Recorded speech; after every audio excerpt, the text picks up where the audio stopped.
राधे राधे। राधा रानी की कृपा आप सब पर सदा बनी रहे। आने वाली नवरात्रि की आप सभी को हार्दिक शुभकामनाएं। किन चीज़ों की आवश्यकता होगी उस बारे में हम जान लेते हैं।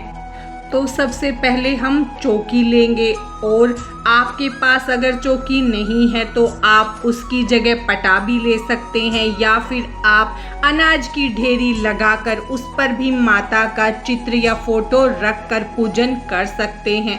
चौकी पर बिछाने के लिए लाल रंग का वस्त्र लेंगे। उसके बाद हम माता रानी का आपके पास जो स्वरूप है आप वो ले, आप फोटो या चित्र ले सकते हैं, या आपके पास माता की मूर्ति है तो आप वो ले सकते हैं, मिट्टी या धातु की। आपके पास जो हो आप वो ले ले, या आप इस नवरात्रि माता की नई फोटो या मूर्ति खरीद सकते हैं। आप फोटो या मूर्ति जब भी खरीदे उसमें इस बात का ध्यान रखें कि माता के शेर का मुख बंद होना चाहिए। उसके बाद हम गणेश जी की फोटो या मूर्ति लेंगे। आपके पास गणेश जी की फोटो या मूर्ति नहीं है तो आप सुपारी से भी गणेश जी का निर्माण कर सकते हैं। अगर नवरात्रि में आप अखंड दीपक जला रहे हैं तो उसके लिए हम दीपक लेंगे। आप चाहे तो मिट्टी का दीपक ले सकते हैं, या आप पीतल का बड़ा दीपक भी ले सकते हैं। उसके बाद हम एक घी का दीपक लेंगे। अगर आप अखंड दीपक नहीं जला रहे हैं तो आप ये वाला दीपक ले। अब हम कलावा लेंगे। कलावा आप थोड़ा ज़्यादा ले, क्योंकि हम वस्त्र स्वरूपी 9 दिन तक कलावा अर्पित करेंगे। नारियल पर भी हम कलावा बांधेंगे और कलावे से ही हम बत्ती बनाएंगे। अब हम धूप लेंगे। उसके बाद हम कपूर लेंगे। तिलक करने के लिए रोली लेंगे, माचिस लेंगे, और भगवान गणेश के लिए जनेऊ। उसके बाद हम दक्षिणा लेंगे। फिर हम अक्षत लेंगे। अक्षत हम थोड़ी ज़्यादा मात्रा में लेंगे, क्योंकि हम अष्टदल कमल का निर्माण करेंगे, और आप चाहें तो नवग्रह का निर्माण भी कर सकते हैं, या आप षोडश मातृका भी बनाए तो उसके लिए अक्षत थोड़ा ज़्यादा लें।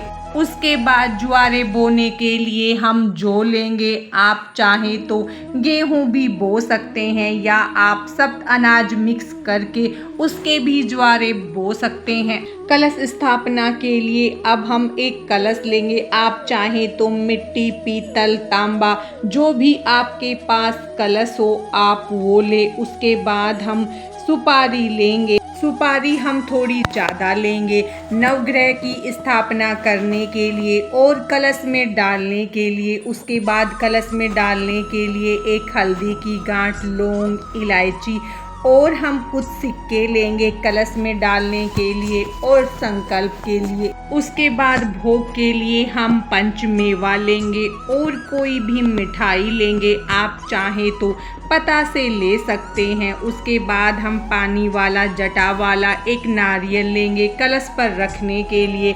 फिर हम ऋतुफल लेंगे। उसके बाद हम पुष्प लेंगे। आपको जो पुष्प मिल जाए आप वो ले। उसके बाद हम भगवान गणेश के लिए दुर्वा और कलश में रखने के लिए आम या अशोक के 5 या 7 पल्लव। अब हम माता को अर्पित करने के लिए श्रृंगार का सामान और चुनरी लेंगे। एक चुन्नी हम कलश पर बांधने के लिए लेंगे।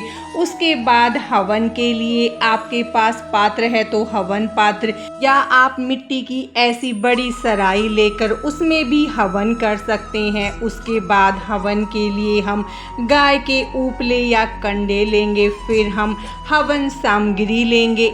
उसके बाद हम ज्वारे बोने के लिए एक मिट्टी का पात्र लेंगे। आपके पास अगर ये पात्र नहीं है तो आप किसी भी पात्र में जो उगा सकते हैं। आप पहले उसको अच्छे से साफ कर ले। उसके बाद हम जो बोने के लिए मिट्टी लेंगे। पहले आप मिट्टी को अच्छे से साफ करें और उसे छान ले। उसके बाद हम संभरानी कप लेंगे। अगर आप हवन नहीं करना चाहते तो आप हर रोज सुबह और शाम संभरानी कप जला सकते हैं। अब हम दुर्गा सप्तशती पाठ के लिए दुर्गा सप्तशती की पुस्तक लेंगे। आप दुर्गा सप्तशती का पाठ हर रोज एक बार कर सकते हैं, या आप एक एक अध्याय करके 7 दिन में दुर्गा सप्तशती का पाठ पूरा कर सकते हैं। आप चाहें तो नवरात्रि में कोई भी ग्रंथ पढ़ सकते हैं या आप रामायण को भी नवरात्रि में पढ़ सकते हैं या देवी भागवत पुराण को भी आप नवरात्रि में पढ़ सकते हैं। नवरात्रि पूजा का सामान आप पितृपक्ष में भी खरीद सकते हैं।